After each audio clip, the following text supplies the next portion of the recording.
It was so exciting. They're like, we're going to do it again. God is doing something new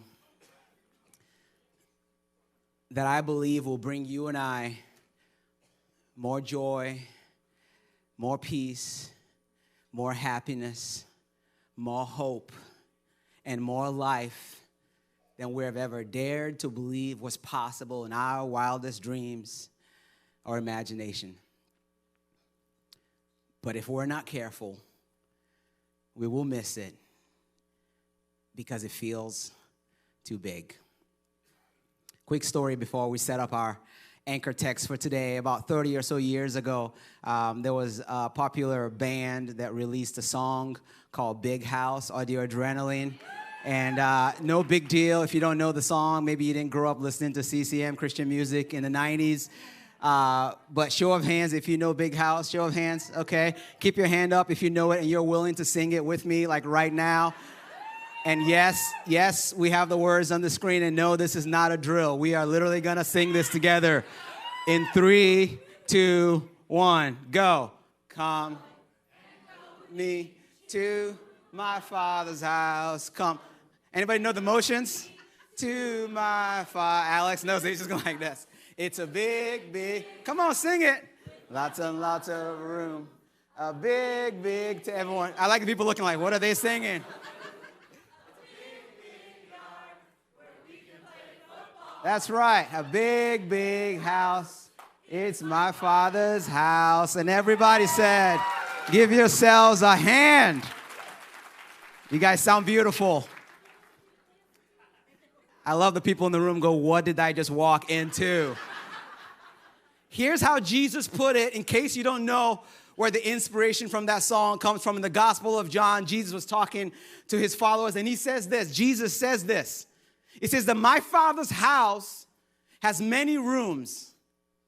If that were not so, would I have told you that I am going there to prepare a place for you? I love the way Eugene Peterson paraphrases this scripture. He says this. He says, there's plenty of room for you in my Father's home.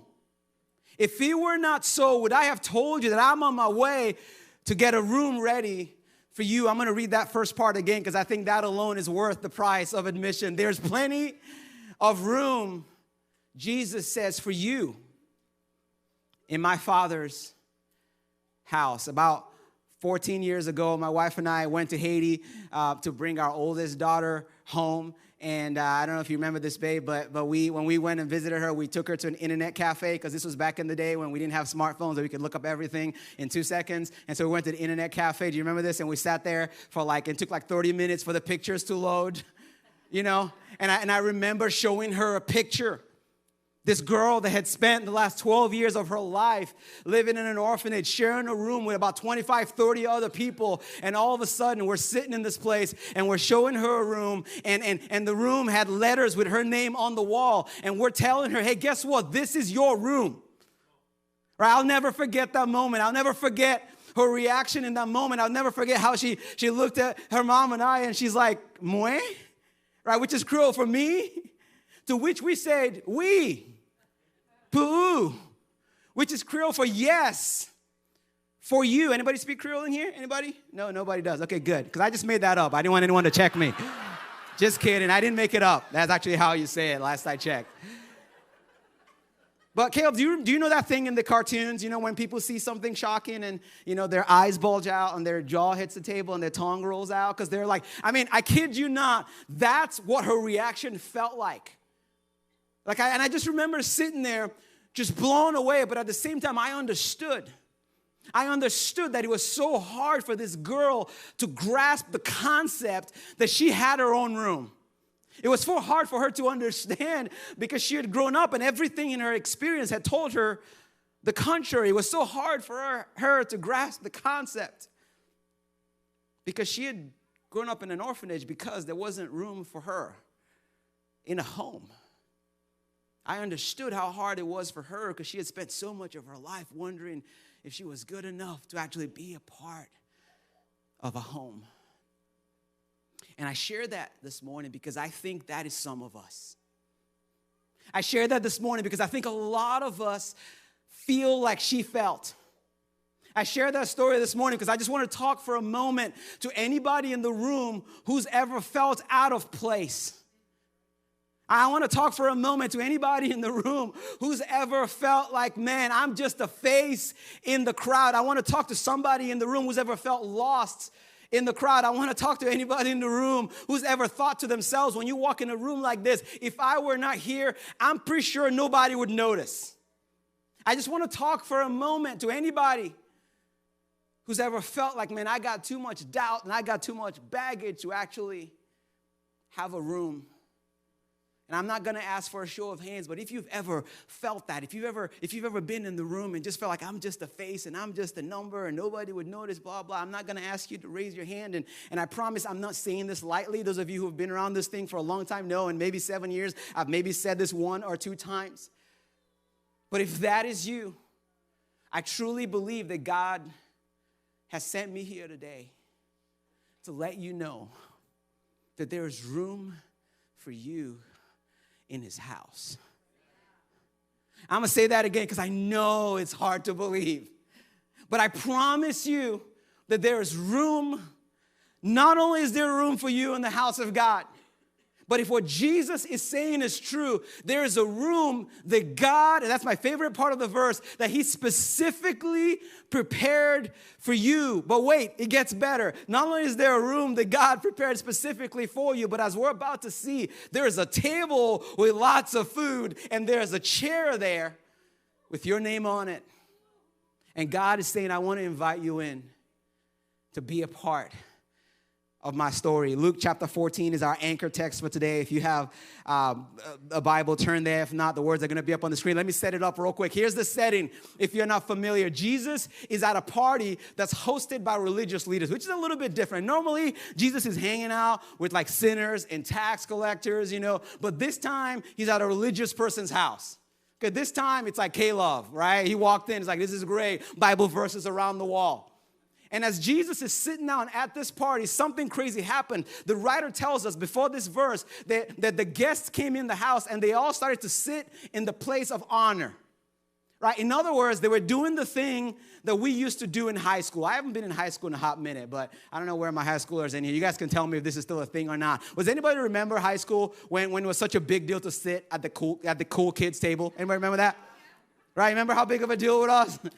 Or better yet, anybody remember that feeling where you see a space and you're like, this is my chance, and you want to go sit at the cool kids table, and someone's like, taken. And then you got to do the walk of shame because you're relegated. Anybody remember that? Remember know what I'm talking about? All right, for those of you who don't know what I'm talking about because you're like, I don't know, I was always at the cool table. You know what? Nobody likes you, okay? I just want you to know. I'm just telling you. I'm just kidding. It's all right. We like you, even though we think you're annoying. Anyways, here's the point. Jesus is at a party, right? And the religious leaders are doing the high school thing. Literally, like they're like trying to be like, cool table, and I want to sit here, and they're fighting for the table of honor. And Jesus tells a parable. If you don't know what a parable is basically a short story that Jesus made up to illustrate a spiritual lesson. And Jesus tells a parable in this party that is so awkward. It feels like something from The Office. Like it literally is like I read it and I'm like, I am cringing. Let me show you what Jesus says in this party. Luke chapter 14, verse 12. Jesus said this to the hosts. So imagine you're throwing a party and you invite your friends and you invite Jesus. And Jesus in the middle of the party, imagine how awkward this is. Jesus looks at you, and people can hear him, by the way. He's not whispering. And Jesus says to the host, the next time you put on a dinner, don't do what you just did. Right? Don't invite your friends and your family and your rich neighbors, and all those guys are sitting there, by the way, going, we're right here. We can hear you, He says, don't invite the kind of people who will return the favor. I want you to invite some people who never get invited out. And then he goes further and he says this. It says the misfits from the wrong side of the tracks.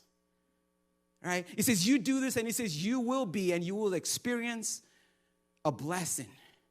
And you won't be able to return the favor because the favor will be returned. Oh, it will be returned at the resurrection of God's people. How awkward is this? Anybody else cringe a little bit? Right? I mean, I wasn't there, but I bet this was so. I mean, Jesus is basically looking at the guy like, your party's trash. Like, that's really what he's saying. You know, and the guy's like, what I doing? He's like, look. Jesus is saying in the midst of the party that I want you to throw a different kind of party. And as if this was not awkward enough, Jesus decides that he's just going to double down and make it even more awkward for the guy. Listen to what he goes on to say to the writer. It says in verse 15 that when one of the people at the table heard what Jesus said, he said to Jesus, blessed is the one who will eat at the feast in the kingdom of God. This is like that super spiritual friend that you have, that you're talking about whatever, and they just find a way to tie the Bible in. Anybody know what I'm talking about? You're just talking about your day. Like, this is the day the Lord has made. And you're like, it is, but shut up. Okay, nobody really wants to hear that right now. We appreciate your positivity, but not in this moment. That's that guy. And then listen to how Jesus responds. Jesus responds with a parable, and this is amazing. Listen to what Jesus says. It says, then Jesus replied. It says, a certain man was preparing a great banquet. And it says, this man invited many guests. And at the time of the banquet, he said to his servant, he says, hey, I want you to go tell everybody who's been invited that come, because everything is ready. I was in a meeting the other day in my office, and I forget who I was meeting with, but I'm in this serious meeting, and all of a sudden my Alexa goes off, and it is my wife yelling at our kids. I don't think I told you this story, babe. I didn't tell you, did I? No, I didn't. Okay. I don't know if you know this or not, but the Alexa at home is connected to the Alexa in my office, and we probably should fix that. But we're sitting, I forgot to mention that, seriously. She didn't know this. So I'm sitting in my meeting, and all of a sudden my wife goes, kids, Eden, Nora, dinner. And I'm like, I'm just going to ignore it and just continue the meeting like I didn't hear. And 2 seconds later, kids. Eden, no, 2 seconds later, like 3 or 4 times. And at this point, it's called, and so I just told the person, I'm like, hey, I'm sorry, the Alexa at home and my kids, they're great, but they have this thing where you tell them to do something the first time and they ignore you. Anybody else? And then you tell them dinner's ready the second time and they basically ignore you. Anybody else got kids like that? Anybody know what I'm talking about? And by the 5th time, you threaten them with their lives. And then finally they come, right? I mean, you got to remind them it's dinner. I'm like, I got to beg you to eat dinner. What's happening in this narrative is Jesus is telling this parable, and he's like, there's this guy, and he put a great banquet, and he had to send his servant, look what he says, I don't know if you caught it or not, to go tell the people who had already been invited. So these guys already got an invitation. They already got to save the date. They knew this banquet was happening, but apparently they needed a reminder. And so Jesus tells the servant to go remind them that dinner is ready. The table has been set. And what do you know? These guys responded the exact same way my kids respond when we say dinner is ready. Right? They responded by making every excuse in the world for why they couldn't come in that moment. Listen to what he says. He says, but they all the people who were invited alike, began to make excuses. It says the first one said this. Okay, I think we're a verse earlier there. It says, never mind. Verse 18. The first one said this. I love this. I just bought a field. Right? Doesn't that feel, can you go back one verse, John? Doesn't that feel like he's just like making it up? Right? The guy showed up and he's like, hey, I want you to come be a part, of this dinner. And the first guy, I think we might be missing that verse. And he says, he's like, hey, I don't know. I just bought a field. Okay, I'm sorry, I can't. You know how it is when you buy a field. You got to go see the field. I mean, obviously, what kind of man or woman would you be if you buy a field and you don't go see the field that you bought, And it's like, and this is just maybe my imagination, but I just imagine this guy is like, maybe the servant called him on the phone to invite him, and it's like, man, I don't really want. He's like, can you hold on? You're breaking up. Hold on. It's like, honey, I don't. What do you think? Like, what should I tell him? We bought a field. Okay, sounds great. I bought a field, man. I'm sorry, I can't come. I bought a field. It's a big field. It's huge. Field of dreams. It's great. I gotta go see it. Please excuse me. Verse 19, the second man said this. This is awesome.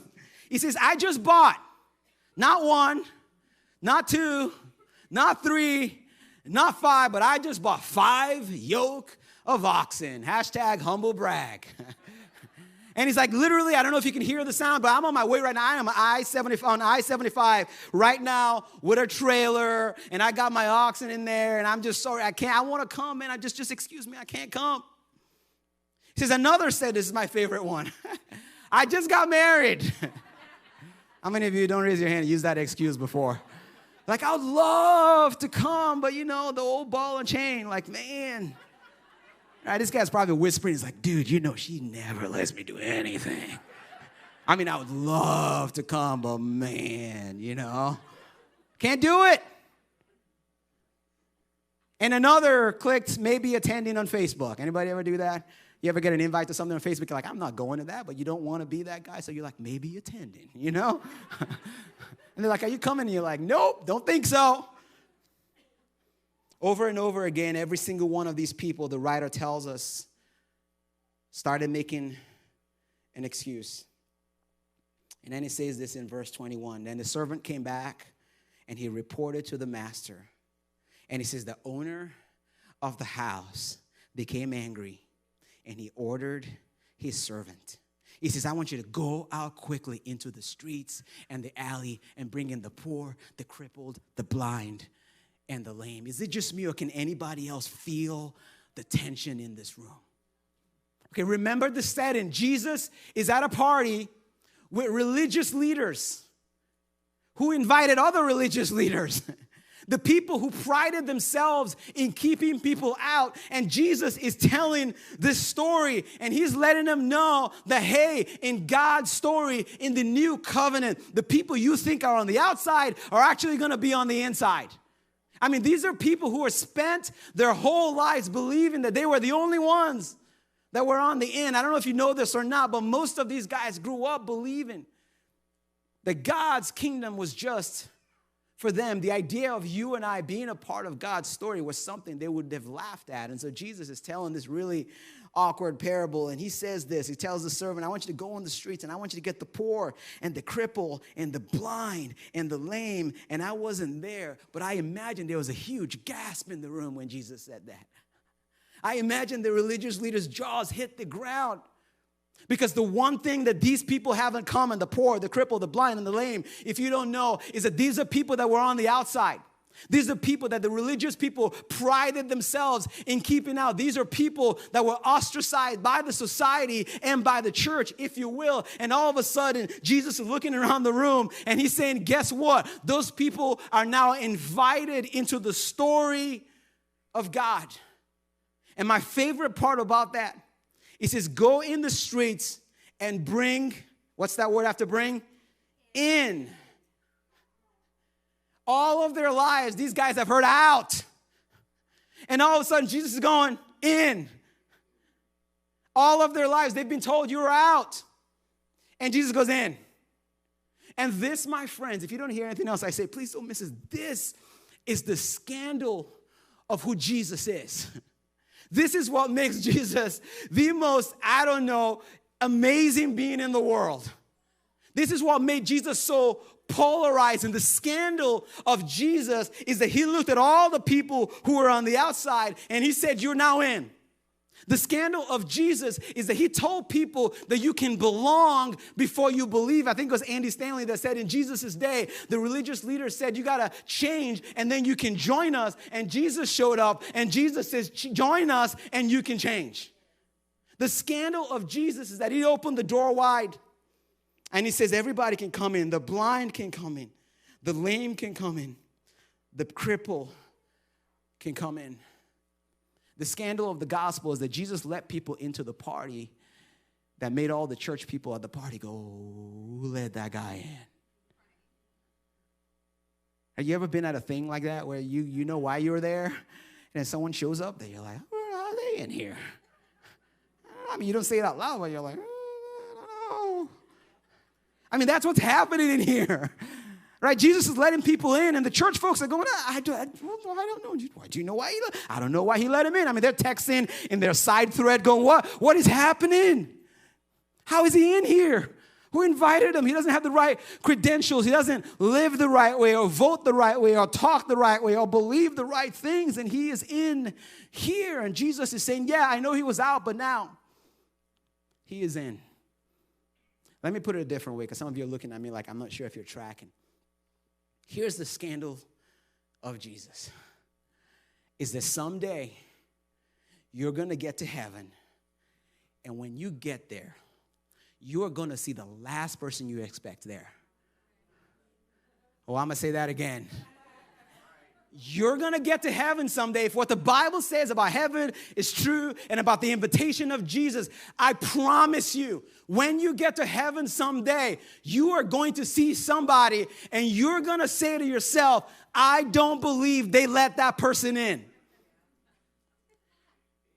And here's the plot twist. The person that you're going to see, that you're not going to be able to let in, is you. Oh, y'all aren't ready for this, huh? You thought I was talking about those other people, you know? Everybody in here thought of someone. You're like, yeah, I see that guy in there. Wow, mind blown. And I know it sounds crazy, but I promise you, and I've never been to heaven before, so I don't know how it's all going to work. But if what the Bible says about Jesus is true, right? If Jesus is who the Bible describes him to be, I just have this feeling that someday I'm going to get to heaven and I'm going to see him. And when I see him, when I see him again, some of you are in here and you're like, I don't even believe that Jesus existed. I don't believe the Bible. I understand that, but just play along with me for a second. Let's just assume that he is who the Bible and the gospel writers say that he is. I just have a feeling that when that day comes, I'm going to see him. And when I see him, when I see the one who spoke the universe into existence, the one who holds the cosmos in the palm of his hands, the one who walked on water, the one who said, death cannot hold me down. He was crucified, but he defeated death. And 3 days later, he rose from the grave. And he didn't just rise from the grave, but he predicted his own death and resurrection.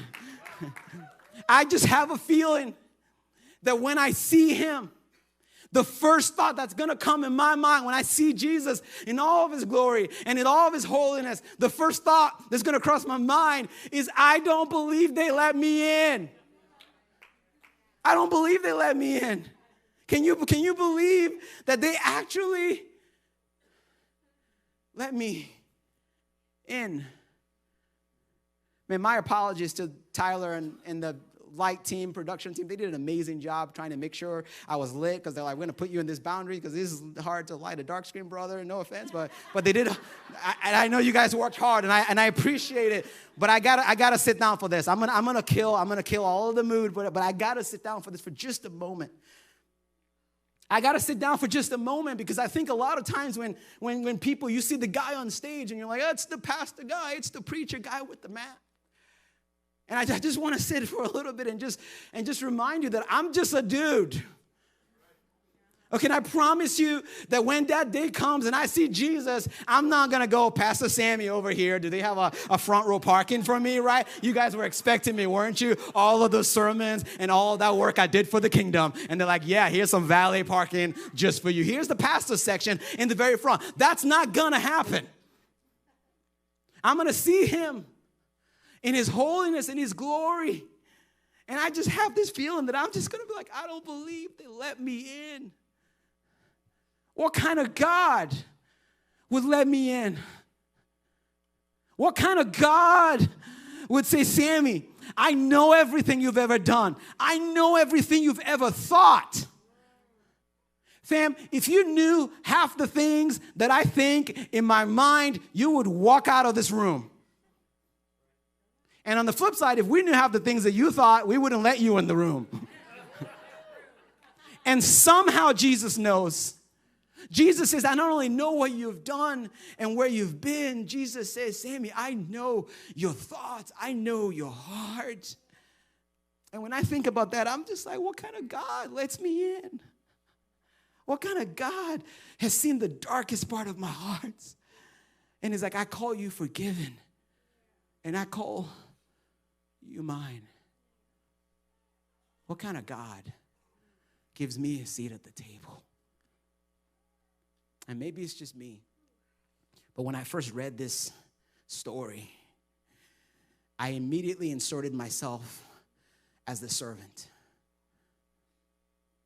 When I read this, I was like, yeah, I'm the servant. But the more I think about it, fam, the more I realize I'm not the servant. No, I'm not the servant in the story. No, I'm the poor in the story. Right? I'm the one that's so poor spiritually that I couldn't even earn my way in. I'm the cripple that Jesus is talking about. I'm the one that's so crippled, I can't even get myself to God. Guys, I was thinking about this on the way here, okay? And I promise, I'm not just saying, this isn't one of those, like, you guys know that gif? I think it's a wrestling gif where the guy is in a wheelchair, and then he throws the blanket off and he stands up. All right, and you're like, oh, that was a good trick, right? This isn't that. This isn't like, okay, I'm a pastor, and I need to be a little bit vulnerable, you know, and I thought, no, actually, I'm not. No. I'm literally serious when I say this. I'm the cripple in the story. I'm the guy that can't even live up to my own standards, much less God's standards. I was thinking on my drive home today, man, I love my wife. I love my kids more than anything in the world, and I am still so selfish. I still think about myself more than I think about my kids, and I love them more than anything else in the world. I'm the cripple. I'm the blind, and I am the lame. And I hope this doesn't offend you, but so are you. And I know we live in America, and we're all supposed to be like, you're good enough, you're smart enough, and doggone it, people like you. And you are good enough, and you are pretty smart, and people probably do like you. But when she said, no, really. Self-awareness is a gift of the Holy Spirit. You're ahead than the rest of us. It's not the most popular thing in the world. But I'm telling you guys, it may be the greatest gift in the world that you and I can acknowledge that we are the poor, we're the crippled, we're the blind, and we're the lame. That we cannot believe that they let us in the party. It's so counterintuitive because a lot of us think that we got to build ourselves up. And some of us have been in this church thing a long time, and we know how to work the game and say the right verses and sing the right songs and know when to raise your hand and when to put it down and when to jump and all that stuff. And that's amazing. I wonder how many of us in here have fooled ourselves into thinking we've earned our ticket. And I want to remind you today that you're the poor, the crippled, the blind, and the lame. And when we own that, when we can come to that place where we go, I ain't got it. Right? Anybody else ever got to the end of themselves? Like, I've tried to be good. I've tried to follow the rules, and I've tried to just do everything else. And at the end of the day, I still fall short. And Jesus is saying, now I can work with that. Jesus is saying, that's exactly where I want you to be. It's amazing to me that so many of us disqualify ourselves from the story of God because we think we don't have what it takes. And God's going, that's the only requirement, is that you don't have what it takes. And when you and I get to that point, it is the most amazing thing in the world. Let me put it in perspective for you. I think I've shared this story before. It's one of my favorite stories. But many years ago, I was speaking at an event in New York City, and this rarely happens, but my wife got to come be a part of it, and so she got to come. It was a one-off, and I was speaking, and these are like, you know, if you grew up in like church world, you would know the name if I said it, right? These two guys were speaking, and so I went for a day, and I spoke, and normally we speak and we just leave, and the show is over, and we're about to leave, and these two guys that, you know, they were doing the show, and they met my wife, and they're like, hey, what do you guys have plans? And I was like, I don't know, we were just going to walk New York City and, you know, find a place to eat. And they're like, well, if you guys want to come, you know, we're going to this restaurant. It's one of the best steakhouse places in New York City. In fact, the restaurant's closed right now, but the guy is going to open it for us, and the chef's going to show up, and he's going to, you know, and I don't know if you guys have plans, you know, like, but if you guys want to come, and I look at my wife like, we don't have plans now. Plans canceled. We have plans, and it's with you guys. And so we go to this restaurant. I kid you not. I'm not making this up. And so it's locked. And the guy opens it up, and the chef comes in and takes us in this back room. There's about 15 or 20 of us, and we sit there. And they came out with wine from the basement. That's how you know it's really expensive, because you get like this little much, you know. And I don't even like wine, but I was like, sure, you know. And so they put in the wine and thing, and they bring the steak out, and it was like a $200 steak. And I mean, these are like, and I'm like, $200 steak, like steak is steak, but, you know, whatever, you know. And so we're sitting there, you know, I'm sitting next to my wife, and it's about 15 people at this prestigious restaurant, right? And the whole time I'm just like, what am I doing here? Like I was so blown away. And I remember thinking to myself, nobody's going to believe me when I tell them this story. And so I'm going to take a picture. Can I show you? This is the picture that I snuck at dinner. Does anybody recognize the two guys across? Anybody recognize who those guys are? Anybody? Nobody? Who's the guy? Who's the guy? Nobody? You guys can't see? That's Stephen Curtis Chapman over there. Anybody know who Stephen Curtis Chapman is? Yeah. And there's Mac Powell over there, third day. Yeah, that's right. And I'm acting like I'm texting. I'm like, babe, I just need a picture. But I need you to be in it so people can know that I was there. And so I'm just like, take a picture. I'm at dinner with Stephen Curtis Chapman and Mac Powell. We're just sitting there eating steak, sipping wine. All right? One of the best dinners I ever had. But it's not because of the steak. Right? Again, I don't know what my wife was thinking, but I'm telling you, the whole time, I am sitting there thinking to myself, I don't believe I'm here. Like I was waiting for somebody to be like, what is that guy doing here? Like we know why he's here and why he's here and why he's here. Obviously, we know why he's here, but who are you and why are you here? And I'm like, I'm sorry, I just snuck it. Can I take the steak at least? Can I get a Dougie bag to go home? It's amazing, isn't it, when you're in environments like that, and it humbles you.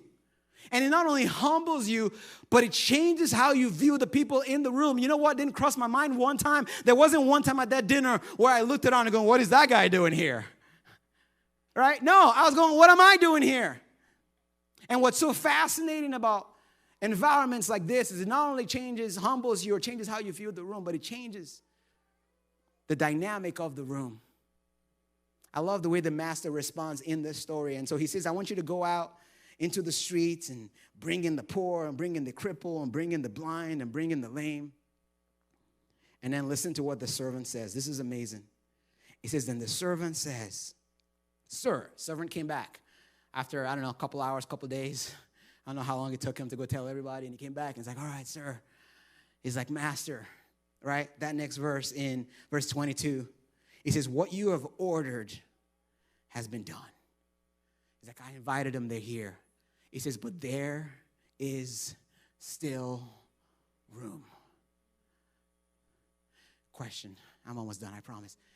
What kind of person responds like that? You know what I would have said if I was a servant? I'm like, I did what you wanted me to do. And now I'm tired, so I'm going to take a nap.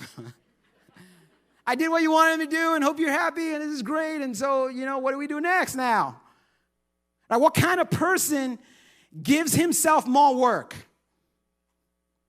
Well, what kind of person walks into a room that is full and he's going, this room is full, but there is still room? What kind of person looks around and says to his master, man, I did it all. I got them all, but there is still room. I'll tell you what kind of person. It's the kind of person that thanks to the generosity and wealth of his master is convinced that there's enough for everybody. I'm going to say that again. People only respond like this when they are convinced that there is enough for everybody. I went to a wedding. I did a wedding a couple weeks ago, and I don't do wedding very often anymore just because it's a lot. But this person asked me, and part of the reason I said yes is because, it was a Nigerian-American wedding, and I was like, oh, snap. And I was like, is there going to be Nigerian food? And they're like, yeah. I'm like, done, I don't know if Ray and Jess are here, and so I did this wedding, and we did this ceremony. It was a beautiful ceremony, and we go out to the reception, and we're at the reception for this wedding, and I noticed that they had Nigerian food there. I noticed they had stuff that I hadn't eaten in like literally 20 years. They had this thing called puff puffs. I know Aaron can appreciate this, right? And it's this little pastry dessert thing, and they had like 3 of them in a bag. And this is a true story, I promise you. I walk up to the reception thing, and they hadn't even dismissed the table yet. And I walk up, and I grab the bag. Because I'm the pastor. I can go anywhere. You think I'm kidding. I'm serious. And I put it in my suit pocket. And then I saw that I had another suit pocket, so I grabbed another one. You're laughing, but I'm serious. And I put it in my other suit pocket.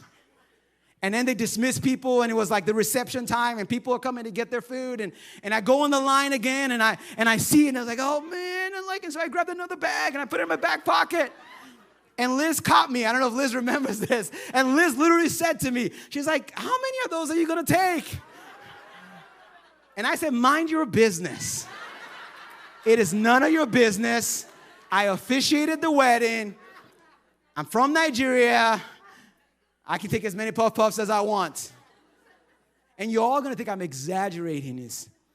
But people started coming, and people were taking it, and all of a sudden the lady in the back brought another bin because I didn't think there was enough, and she replenished it. And it's like, oh, there's more. And so I literally went to my Jeep in the parking lot, and I put it down.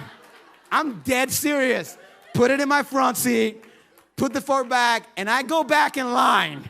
And I'm like, how's your day today? Yeah, you guys good? Just checking in. I grab another one, pocket, grab another one, pocket, grab another one, my back pocket. Then I went back in my Jeep a second time and I put it all in there.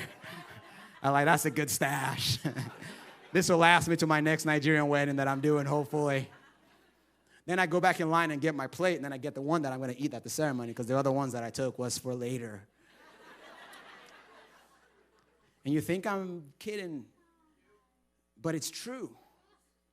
And the reason that I did that is because I think there was just a part of me that was just like, I'm like, there's not enough for anybody. I'm like, there's not enough for everybody. And so I got to just put some in there. There's too many people. Right? And I know we would never say this out loud, but I think if we're honest, I think the reason some of us struggle with new things and struggle with things like this because it feels too big is because at the end of the day, we just don't think that there's enough for everybody. Right? I think if we're honest, some of us in here struggle because we're like, I don't know, the bigger it gets, the less there is for me. Anybody? I mean, please tell me I'm not the only one. Okay, and I probably shouldn't tell you this story, but I'm going to tell you anyways because it's true, even though it may not inspire a lot of confidence. I was here a month ago when One Hope did the final celebration service, and it was a lot of fun, and we got to honor a lot of people, and it was a blast. And afterwards, we did a lunch, and I met a ton of people, and I got in my car, and I drove home, and my wife couldn't come because she was over at the mall, and she was like, how was it? And I was like, honestly, overwhelming. I'm like, honestly, I was struggling to find my place. 2 days later, I'm sitting in the office with Jeremy, our executive pastor, and I literally said this to him. I said, Jeremy, you're a smart guy. I said, do you have any articles or do you have any books that you can recommend to me? Because I don't know how to feel. I said to him, I'm like, I don't know what to do with my hands. And he's like, what do you mean? And I'm like, I went to the thing in the final celebration service and I met all these people, and all of a sudden I realized that this thing is bigger than what we knew before. And I was struggling to find my place, and I'm the pastor. I'm the guy on stage. I'm the guy whose face is on the thing. And I'm looking around going, I don't know. I don't know where my place is. I don't know what to do with my hands. Even I was feeling this pressure of, man, the bigger this thing gets, the less there is for me. And what I had to be reminded of, and what I'm hoping that God will remind you of this morning, is this truth that there's not only room for all of us in the story of God, but there's enough for everybody in God's story, no matter how big the room gets. Also, the bigger the room gets, the better it is for everybody. And I know Aaron's like, let's go, because he's Mr. Extrovert. He's like, let's go. Give me 1,000 people. That's my good day right there. But this truth that I'm telling you guys, and I wish if I could, I'd walk around the whole room and grab you all by the faces and look you in the eye and say this to you, but I'm not going to do that because there's a lot of people and it'd be kind of creepy. But this is the truth. That if what Jesus is saying here in Luke 14 is true, then the truth is that there is not only room for you, but there is enough for everybody in God's story, no matter how big the room gets. So if you're in here and you're feeling a certain kind of way and you're like, I don't know what to do with my hands, I want you to know I am with you. I'm the guy on stage, and even I'm trying to find my place the bigger the room gets. But I want you to be reminded that you don't have to stuff the things in your back pocket. That there is enough in the story of God. And this is so counterintuitive. But in the kingdom of God, the bigger the room gets, the better it is for everybody. And I know that for two reasons. Number one, thank you. One person clapped. I love it. I know that for two reasons. Reason number one, in the book of Acts, the writer says that 3,000 people joined the church in one day. And guess what? Everything got better for everybody. That's how I know that it gets better. The second reason I know, and don't miss this, I'm almost done, I promise, is that you are here. If there wasn't enough, you wouldn't be here. The whole point of this parable is Jesus is trying to get the religious leaders to understand that there is room for you and I, that there's room for the Gentiles, because they thought it was just them. They thought God's thing was just for the nation of Israel. And Jesus is going, yes, you are God's chosen people. And yes, you have been invited. But just so you know, in case you missed the memo, the invitation goes beyond you. The invitation goes to the outside. The invitation is for the blind and the lame and the cripple and the doubters and the skeptics and the people who have a horrible past and don't think anybody could ever forgive them, and the people who don't believe in God. The invitation goes for everybody, and there's not only room for everybody, but there's a seat for everybody, and there's enough food on the table for everybody. There's enough forgiveness for everybody. There's enough mercy for everybody. There's enough love for everybody. There's enough joy for everybody. And last but certainly not least, there's enough Jesus for everybody. And so he says, bring them in. I love the way the passage ends. It says, the master then told the servant, I want you to go to the roads and go to the country lanes. Anybody live out in the boons in the country? You know, way out. He's like, I want you to go way out there. So that, this is amazing, so that my house will be, say with me, full. That's the perspective of our Heavenly Father. And I know that obviously what Jesus is speaking about here is the kingdom of God. But while we're here, if you don't mind, I just want to use it as an opportunity to just remind us that this is why we're doing what we're doing. This is why for the last 3 to 4 weeks we've been inviting you guys to be a part of Welcome to Church. We're not doing Welcome to Church just because it's a thing to do. No, we're inviting everybody to welcome to church because Jesus invited everybody into his story. We're inviting everybody to welcome to church because we want everybody to be able to find their place. We're inviting everybody to welcome to church because we believe that the bigger it gets, the better it gets for everybody. We're inviting everybody because we believe that everybody has a role to play. And I know that some of you in here are convinced that if I didn't even step in this room, nobody would notice. But I promise you that there's a part for you to play. And so we're inviting you. We're going to be inviting you over the next several weeks to be a part of the army that we're trying to build. Here's how we always put it back in the day when we first started Soma City Church. I would say that, hey, I'm not trying to build a crowd. I'm trying to build an army. Right, and I hope you don't take this as a brag because I'm not bragging, but if I were looking for a crowd, I would not be here. No, I'm serious. Like if that's what I wanted to do. I hope you see my heart in saying that. Like I said no to so many crowds this fall alone so I could be here. And the reason I did that is because I'm trying to lead us to building an army. Because I want to build an army of people who throw the kind of parties that Jesus talked about earlier. I want to build an army of the kind of people who throw the kind of parties where people come in the room and you invite your Christian friends and they're going, how did they get in here? I haven't heard that word in a long time.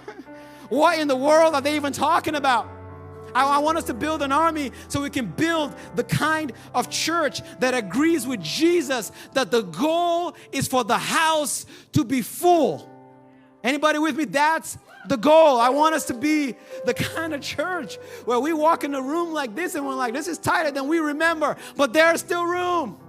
Come on now, there's still room. I want us to be the kind of church where you pull in the parking lot and you're going, there's no parking. I got to park in the grass. And you look at the person next to you going, isn't this amazing that the house of God is that full? Isn't that amazing that people on the outside are coming on the inside? It's pretty awesome and it's pretty crazy, but there is still room.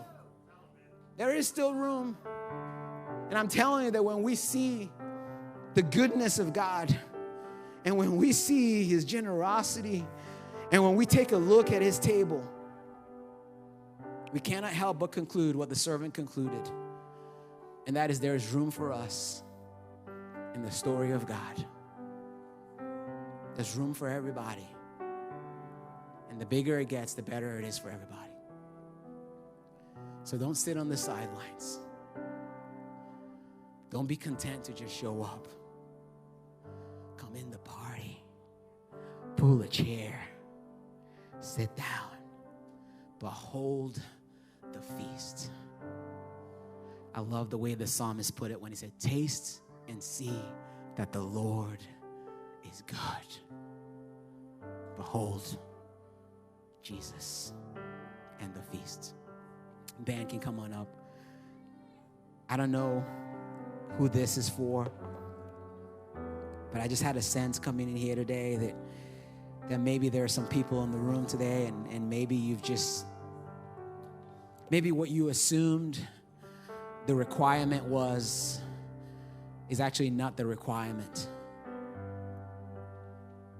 I just wonder if there's anybody in the room today or anybody online who's not in the room. You're in the room, but you're not really in the room.